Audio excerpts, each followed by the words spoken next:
बिस्मिल्लाहिर्रहमानिर्रहीम, अस्सलाम वालेकुम। मैं इमरान सोहेल एक मरतबा फिर से आपके सामने अपडेट्स जो हैं वो लेकर आ रहा हूँ। मैं आपको एक चीज़ बता दूँ कि पाकिस्तान सुपर लीग के हवाले से जो 11वां एडिशन है वो मुख्तलिफ है। 10 एडिशन जितने भी हुए उससे बहुत मुख्तलिफ है। इससे पहले कभी भी टीम ऑक्शंस नहीं हुई थी, इससे पहले कभी भी प्लेयर ऑक्शंस नहीं हुई थी। ड्राफ्टिंग होती थी, ड्राफ्टिंग के ज़रिए जो था वो प्लेयर्स का इंतखाब किया जाता था, अपनी अपनी बारी पे एक एक प्लेयर चुन लिया जाता था। जब ऑक्शन हुई हैदराबाद और सियालकोट की टीमों की, तो उसके बाद इंटरेस्ट क्रिएट हुआ, यार पैसा बहुत आ रहा है।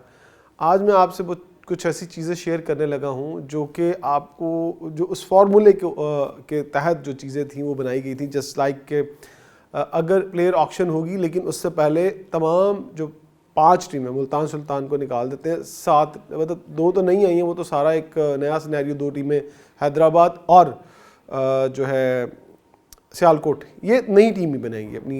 उन्होंने किस तरह से लेना है, वो एक एक प्लेयर को डायरेक्ट साइन कर चुके हैं, लेकिन एक एक करके वो सामने लेके आ रहे हैं। अच्छा जी, हर कैटेगरी में। अच्छा, 3 से 4 चीज़ें ऐसी हैं जो मैं आपको बताने जा रहा हूँ कि 5 फ्रेंचाइजीज़ ने क्या किया, किन किन प्लेयर को रखा और किन किन प्लेयर को छोड़ दिया। अच्छा, ये बहुत इम्पॉर्टेंट है कि किस प्लेयर ने किसको रखा और किसको छोड़ दिया। ये आपके लिए सरप्राइज़ होगा कि क्या इस प्लेयर को भी छोड़ा जा सकता है, क्या ये टीम इस प्लेयर को भी छोड़ देगी। वो सबके लिए बहुत हैरानगी वाली बात है।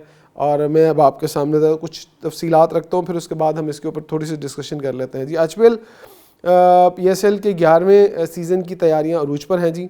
और इस हवाले से मुल्तान सुल्तान ने पुराने स्क्वाड में से किसी खिलाड़ी को रिटेन नहीं किया होगा। ये मैं इसलिए बता रहा हूँ कि ये अभी इसकी क्योंकि ऑक्शन रख दी गई है और मुझे लगता है कि जो PSL 11वें एडिशन उससे पहले ही हो जाएगी, तो इसलिए ये चीज़ें थोड़ी साइड पे से। आठ को स्टालियंस और हैदराबाद 7 फरवरी तक अपनी जो रोटेशंस का ऐलान करेगा। अच्छा जी, अब आगे आ जाते हैं जी। लाहौर कलंदर ने क्या किया।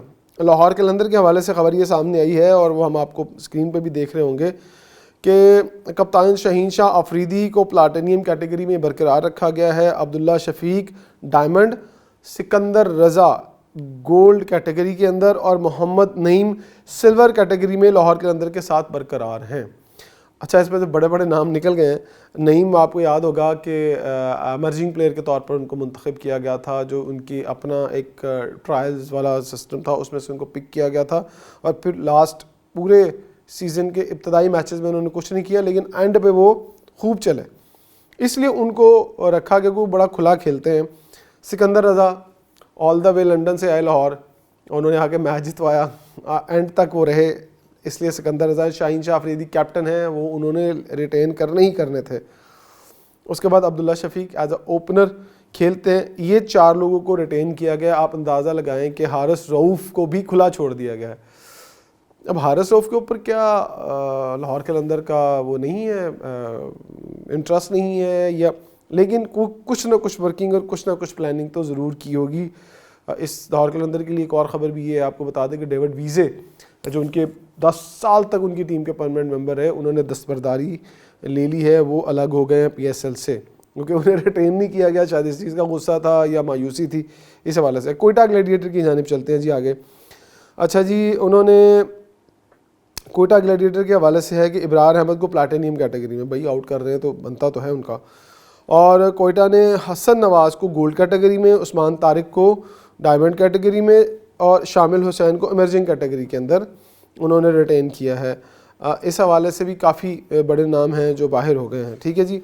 पेशावर ज़ल्मी ने जो है बाबर आजम किंग, उनके जावेद अफरीदी ने एक ट्वीट भी किया था उनके हवाले से, एक किंग का उन्होंने वहाँ पर मोजी बनाया था, एक और लव का मोजी बनाकर उन्होंने उनकी ट्वीट शेयर की थी।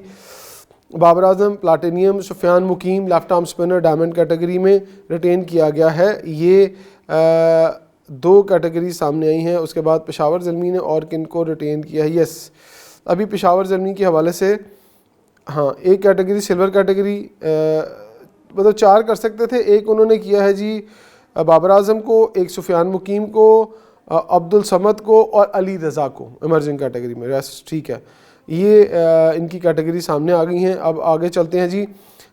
इस्लामाबाद यूनाइटेड ने किस किस को किया जी। इस्लामाबाद यूनाइटेड ने कप्तान शादाब खान को प्लाटिनियम कैटेगरी में बरकरार रखा है। और शादाब खान के साथ कौन कौन है ये भी देख लेते हैं जी। शादाब खान है, उसके बाद गोल्ड कैटेगरी में सलमान इरशाद हैं, फिर उसके बाद एंड्रयू गॉयस। ये 3 चीज़ें अभी तक सामने हैं, 3 लोग सामने हैं। अभी एक का ऐलान होना उनका बाकी है, वो भी बहुत जल्द ऐलान हो जाएगा। अच्छा जी, कराची किंग की तरफ आ जाते हैं। हसन अली जनरेटर, वो उनको उन्होंने रखा जी प्लाटिनियम कैटेगरी में। अब्बास अफरीदी को रखा है जी डायमंड कैटेगरी में। गोल्ड कैटेगरी में खुशदिल शाह को रखा है और इमर्जिंग कैटेगरी में उन्होंने साद बेग को रखा है।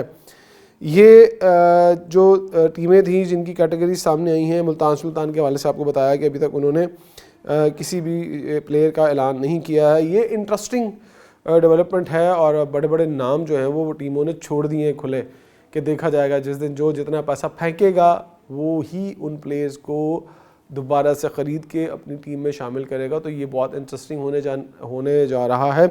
इस हवाले से आपको बताना ज़रूरी था। और PSL ने अपनी टीम जो सेल आउट करनी है वो भी बहुत जल्द आपके सामने आ जाएगी। ये PSL के हवाले से डेवलपमेंट थी, हमने आपके सामने रख दी। किस किस प्लेयर को रखा, किस किस प्लेयर को छोड़ दिया, तो ये था PSL के हवाले से अपडेट जो हम आपको बताना चाह रहे थे।